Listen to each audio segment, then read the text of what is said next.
A paz do Senhor, meus irmãos, estamos aqui mais uma vez para trazer para vocês, fazer uma aula, um resumo de uma das nossas aulas aí, da nossa EBD, Escola Bíblica Dominical. E o tema de hoje é o sentido da vida. Qual é o sentido da vida? Nós estamos utilizando essa revista aqui, ó, Conflitos da Vida. Olha só que bênção. Então nós vamos tratar hoje a respeito do sentido da vida. Com certeza você já fez essa pergunta para Deus: qual é o propósito? Qual é o propósito que o Senhor tem na minha vida? Qual é o meu objetivo nessa vida? Qual é o sentido dessa vida para mim? Eu creio que todo mundo já se fez essa pergunta. E o texto para nossa reflexão, para nossa análise, o texto-chave, encontra-se em Gênesis, capítulo de número 2, o versículo 7, que diz assim: E formou o Senhor Deus o homem do pó da terra, e soprou em suas narinas o fôlego da vida. Olha só, marque bem isso. O fôlego da vida. E o homem foi feito alma vivente. Você já parou para agradecer a Deus pelo fôlego de vida? Por simplesmente você estar respirando?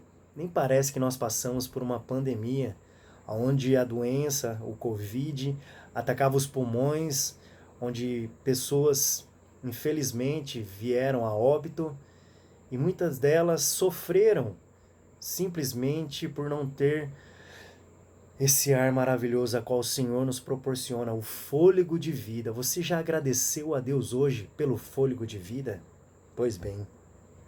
Depois você pode ler na sua casa em Salmos, capítulo de número 39, e reflita bem em cima desses salmos. Salmos 39. E aí algumas perguntas, eu creio que você já se perguntou. Será que eu devo ser curioso em relação à vida?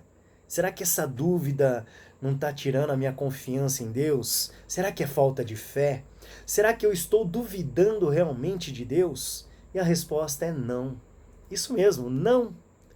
Deus, ele se alegra quando nós nos interessamos em conhecer mais a Ele, quando nós nos interessamos e prosseguimos em querer fazer descoberta a respeito de Deus. E aí que Ele começa a se revelar. Olha só, no decorrer da lição nós vamos ver algumas revelações de Deus, comprovando o seu tamanho amor por nós, seres humanos. Deus é mais ou menos assim, como uma criança brincando com seu pai de esconde-esconde. Já reparou na criança, quando ela brinca de esconde-esconde? Ela se esconde, mas ela se alegra, ela quer ser encontrada. Já reparou que quando ela, por exemplo, se a criança vem e se esconde atrás de uma cortina, ela vai deixar o pezinho à mostra, ela vai balançar a cortina porque ela quer ser encontrada. Assim é Deus. Deus quer brincar de esconde-esconde com você, só que Ele quer ser achado.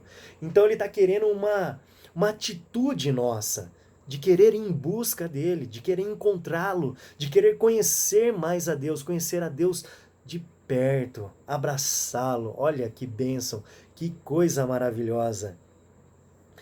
Olha o que dizem alguns escritores e pessoas de influência. Freud, ele disse: as pessoas têm fome de amor.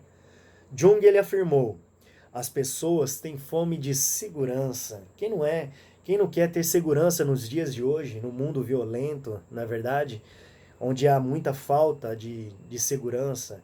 E nós vivemos realmente com uma certa insegurança na questão de morar numa casa, num condomínio e várias coisas, podendo proteger os nossos bens materiais e até mesmo a nossa própria vida. Adler, ele vem dizer assim: as pessoas têm fome de significância. Ela busca um significado para a sua vida. Entretanto, o nosso Senhor, o Senhor Jesus, ele disse, lá em João, capítulo de número 6, o versículo 35, ele diz assim, ó: eu sou o pão da vida. Quem vem a mim jamais terá fome, e quem crê em mim jamais terá sede. Que coisa maravilhosa! Essa é a proteção verdadeira que nós precisamos. Essa é a segurança que nós queremos. Essa é a paz tão real a qual nós almejamos. E aí, com certeza, você já fez essas perguntas. Qual é a origem da vida? Qual o propósito da vida? E qual o sentido da vida? Que é o tema da nossa lição de hoje. Qual o sentido da minha vida? Tem um filme no YouTube, você pode procurar depois. Ele tem o tema Children See, Children Do. O que a criança vê, ela vai fazer. Trata-se de um vídeo onde as crianças ela vai vendo o comportamento do pai e da mãe e ela vai tomando como exemplo as atitudes do papai e da mamãe. Então nós podemos chegar à seguinte conclusão, que o meio a qual nós convivemos, a qual nós vivemos, ele vai influenciar muito na nossa vida. Então procure estar rodeado de pessoas boas, de pessoas que querem o bem, que querem fazer o bem, que tem um vocabulário para o lado do bem, que não fala palavrão. Como é gostoso estar ao lado de pessoas que têm palavras de vida e palavras de vida eterna. Olha que coisa linda. Como é gratificante estar ao lado de uma pessoa que transmite a paz. O autor da revista ele nos dá 2 exemplos ou 2 formas de descobrir o sentido da vida ou sentido para alguma coisa. A primeira é na questão da especulação.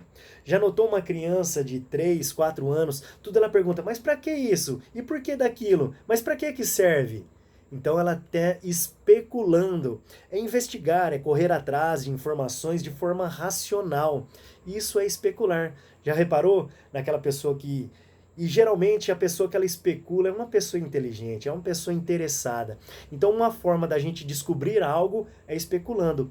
E a outra forma, que é uma forma maravilhosa, é através da revelação. Como que é isso, irmão Elton? Onde o próprio Deus revelado, ele revela o verdadeiro sentido da vida e de fato ele quer se revelar. Lembra que eu falei que Deus ele quer ser encontrado, que ele está brincando de esconde-esconde conosco, mas ele quer ser encontrado por mim e por você?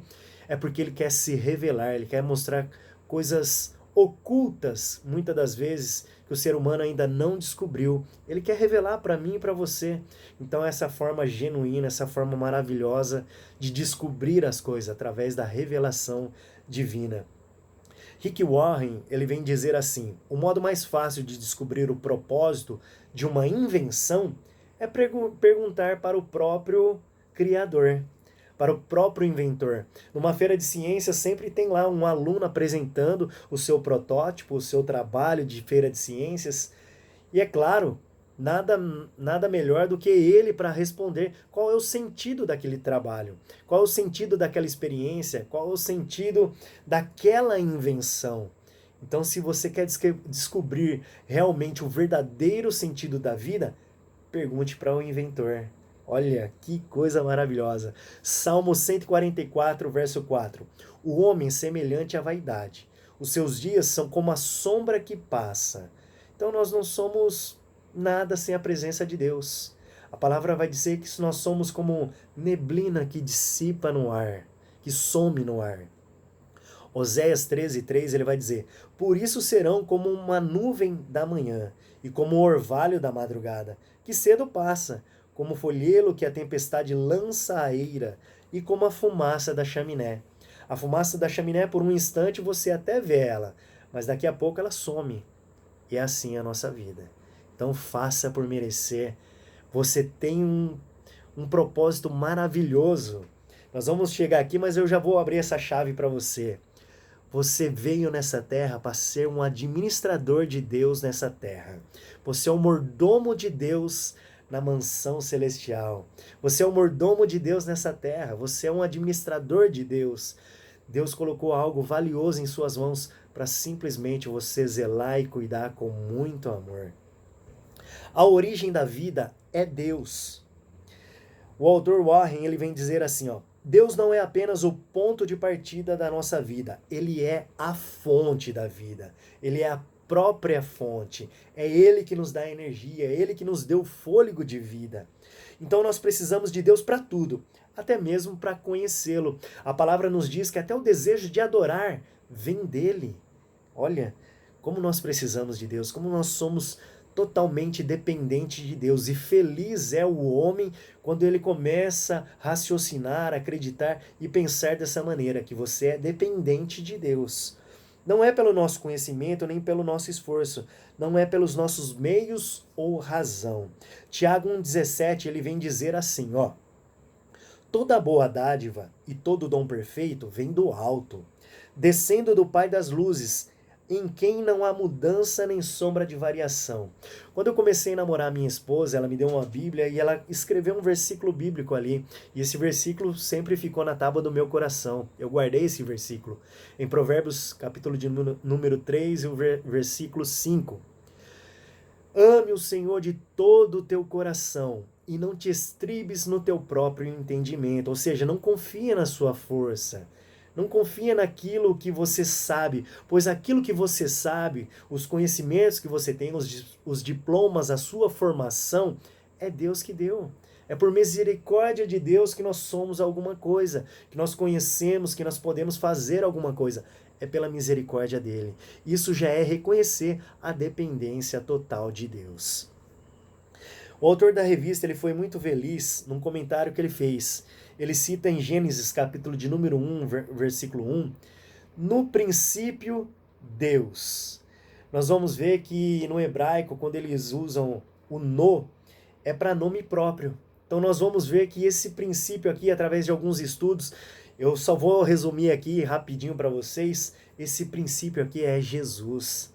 É o verbo encarnado. E ele estava lá no começo de tudo, na Trindade, o Pai, o Filho e o Espírito Santo. Então ele diz assim, ó, no princípio, Deus. Ele nos confirma que é sempre ele, o nosso Senhor, que quem inicia o diálogo com o homem. É sempre ele. O homem errou, o homem pecou. E quem procurou conversar com o homem? Não foi o homem que errou e foi lá pedir perdão para Deus. Não. Deus já sabia que o homem tinha errado na sua onisciência e ele foi até o homem. Quantas vezes nós discutimos com alguém, nós brigamos e ficamos com medo, com receio de pedir perdão. E aqui nós vemos que é sempre o Senhor que dá o primeiro passo. Mesmo após a queda do ser humano, é ele que tomou a iniciativa de ir atrás do homem. É ele que envia o seu Filho amado, o Senhor Jesus, no mundo, não porque o mundo estava pedindo ou clamando por socorro. O mundo estava um caos. O mundo estava um caos.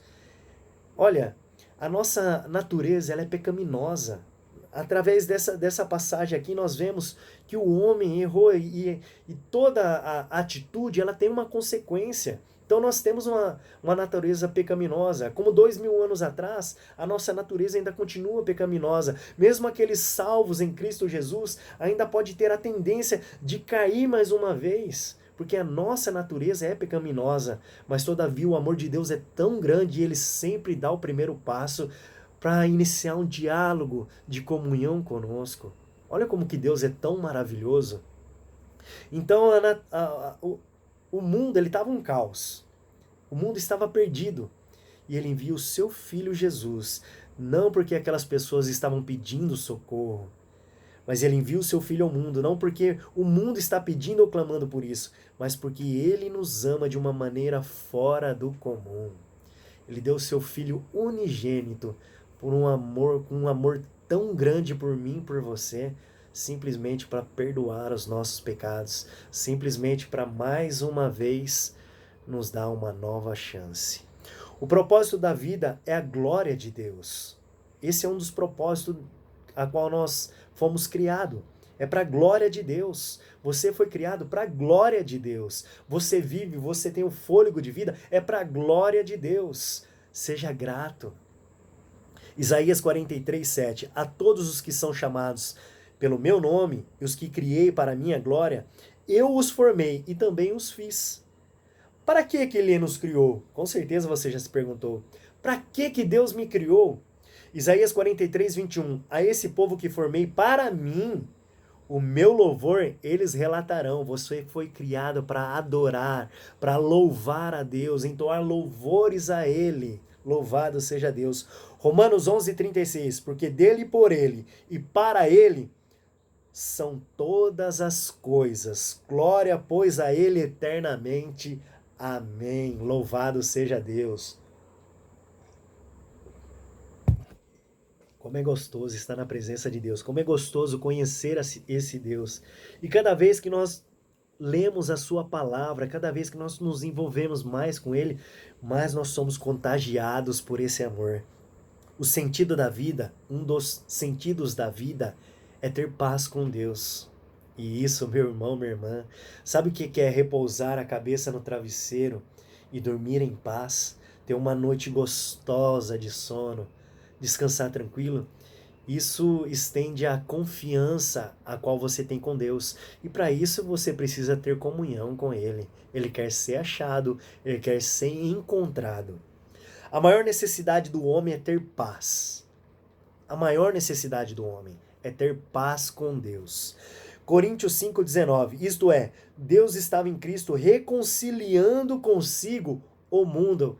Nós só podemos ter acesso ao Senhor Deus através de Jesus, que fez essa ponte por amor a nós. Não lhes imputando os seus pecados, olha só, Ele não está cobrando nada de mim e de você. Ele já jogou os nossos pecados lá no mar do esquecimento, diz a sua palavra. Olha que Deus maravilhoso.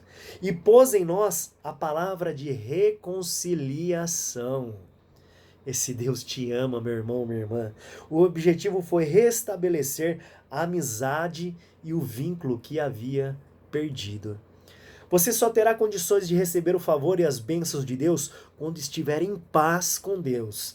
Assim como o desejo de adorar e a paz também vem dele.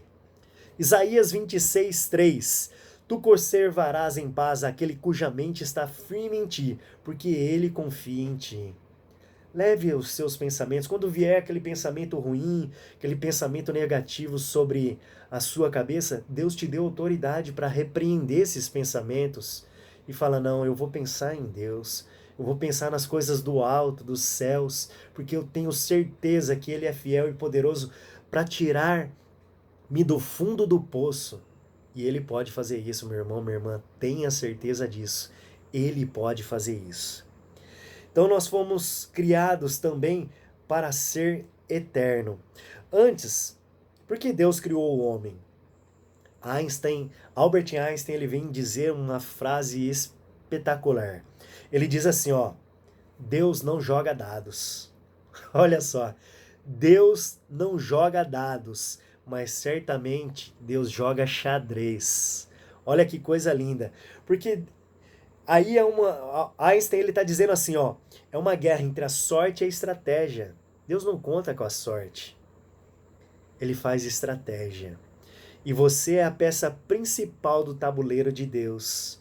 Ele está a um passo de dar a tua vitória, de dar aquele checkmate. Ele só está esperando, de braços abertos, você correr para ele.